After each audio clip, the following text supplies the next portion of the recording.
maats! Maats, in Eksodus 27 vers 20 sê Abba Vader vir Moses, en jy moet die kinders van Israel beveel dat hulle vir jou suiwer uitgestampte olyfolie vir die kandelaar bring om gedurig deur 'n brandende lamp te hê. Maats, wat is 'n kandelaar? Dis die menorah binne in die tabernakel. Ja, die kandelaar is wat lig gemaak het binne in die tabernakel, en die tabernakel is daar waar Abba Vader saam met die kinders van Israel gewandel het. So Abba Vader sê vir Moses, hy moet die kinders van Israel beveel dat hulle suiwer uitgestampte olyfolie vir die kandelaar moet bring, sodat daar altyd lig sal wees. Ja maats, die kandelaar of die menorah moes oggend en aand volgemaak word met die suiwerste olie wat gepars word. En Abba Vader sê vir Moses, die suiwerste van die olie moet jy hou vir die lamp, die kandelaar in die tabernakel. Maar maat, waar het hulle die olie vandaan gekry, wat die lig in die tabernakel gebring het? Hulle het die olie gekry van olywe wat aan 'n olyfboom hang. Ja, olywe word gepluk van 'n boom af, en as dit die regte tyd is, dan word olywe gepars, hulle word so gedruk. Nou, 'n olyfboom, hulle sê, 'n olyfboom is 'n nederige boom, en die olywe wat 'n olyfboom produseer, is ook die nederigste van alle vrugte wat op 'n boom gekweek word. En miskien is dit die rede hoekom Abba Vader juis die olyfboom gekies het in Romeine 11, deur te sê, maar ek en jy is die olyfbome. Maar maats, Abba Vader sê vir Moses, die suiwerste olie moet jy hou vir die kandelaar of die menorah binne in die tabernakel, vir heilige gebruik.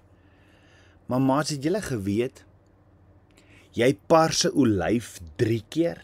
Ja, jy kan hom 3 keer pars. Ja, olyf gaan deur 3 prosesse van pars, en elke keer is daar 'n ander olie wat dan uit die olyf uitkom. Die eerste keer as hy gepars word, die eerste pars is die suiwerste olie wat uitkom. So Abba Vader sê, hierdie suiwer olie word gebruik vir die kandelaar, die menorah in die tabernakel. Dan die tweede keer as die olyf gepars word, is hierdie olie 'n bietjie minder suiwer. Hierdie olie is dan gebruik vir lampe in mense se huise. Dis ook gebruik vir sekere medisyne vir genesing. Maats, dan die derde keer as 'n olyf gepars word, het daar weer olie uitgekom, en hierdie olie is gebruik in seep en skoonmaakmiddels.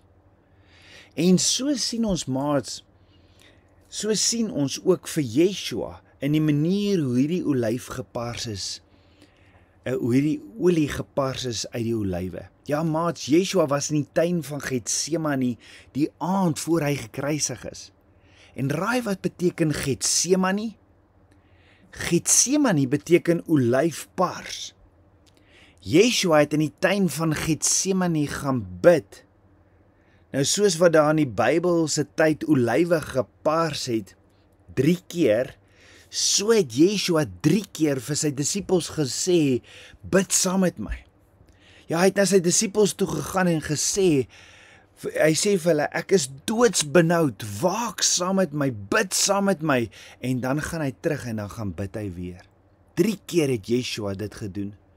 Onthou die eerste keer wat hierdie olyf gepars word, het jy mos die suiwerste olie gekry. En hierdie suiwerste olie wat die lig gegee het vir dis hierdie suiwer olie wat die lig gegee het vir die priesters om hulle diens te doen binne in die tabernakel. Maat, so is Yeshua 3 keer gepars in die olyfpars, in die tuin van Getsemane. Ja, die eerste keer, as jy 'n olyf mos pars, dan gebruik jy dit vir heilige gebruik om lig te bring, in daar waar dit donker is.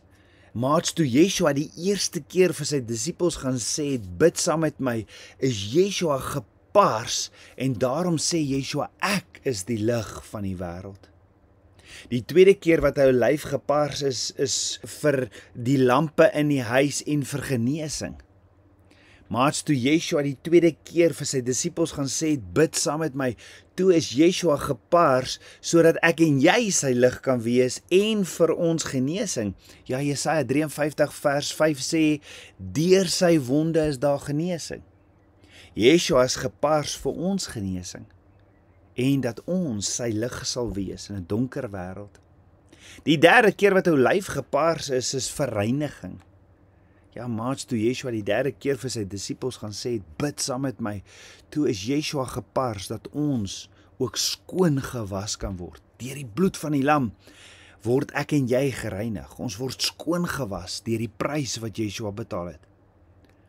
Maats, ons wonder baie keer hoekom het Yeshua 3 keer in Getsemane sy disippels vir hulle gaan sê, bid saam met my. Ek gaan weer bid en dit in 'n plek wat genoem word olyfpars. Maar soos wat Abba Vader vir Moses sê, en jy moet vir die kinders van Israel beveel dat hulle vir jou suiwer uitgestampte olyfolie vir die kandelaar bring om gedurig deur 'n brandende lamp te hê, so moet Yeshua in ons hartjies brand, dat ons die lig vir hierdie wêreld kan wees. Want Yeshua sê, julle is die lig van die wêreld. 'n Stad wat bo op 'n berg lê, kan nie weggesteek word nie, en 'n mens steek ook nie 'n lamp op en sit dit onder 'n maatemmer nie, maar op 'n staander en dit skyn vir almal in die huis. Kom ons bid saam, maat. Ons almagtige Vader, Papa God, dankie dat U ons leer en ons wil vra vir daardie suiwer olie. Yeshua, kom leef in ons. Dankie dat U vir ons gepaars is. Dankie dat U die lig van die wêreld is. Dankie dat U ons roep om U lig te wees, kom leef in ons. En dankie dat U ook gepaars is, sodat ons volle genesing kan kry deur Yeshua se wonde, deur die bloed van die lam. En dankie dat U ons kom suiwer het, dat U ons kom reinig van al ons sondes. Dankie Koning Yeshua, ons loof en ons prys U, en ons lig wil so helder skyn, dat dit U sal verheerlik, Abba Vader. Ek bid dit alles in Yeshua se naam, en almal sê, Amen, amen, shalom maats.